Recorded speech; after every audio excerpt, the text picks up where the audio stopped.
वापस पलटना चाहते हैं जादू, जिस बंदे ने किया उसी के ऊपर, तो इसका आप हाल में कुरान से बयान करूंगा सूरह इनफाल से, और आयत नंबर है 30।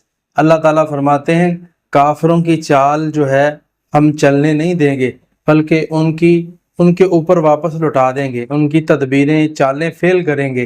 तो इसके लिए हमें फिर करना क्या चाहिए? आप पर अगर जादू है, आप वापस पढ़ लेना चाहते हैं, पहले अपना इलाज करें।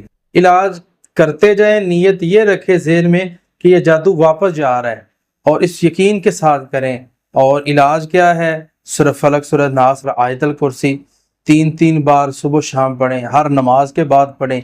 और इसके साथ साथ आप सूरह यूनुस की 81-82 नंबर आयत नाज़रीन 7 बार पढ़ें। इन्नल्लाह सयुब्तिलु इन्नल्लाह ला युस्लिहु अमल अल मुफसिदीन, ये वाली आयत। जादू पलटेगा बशर्ते कि आपका बिलीफ सही हो। बिलीव ठीक है, इंशाअल्लाह ताला जाएगा।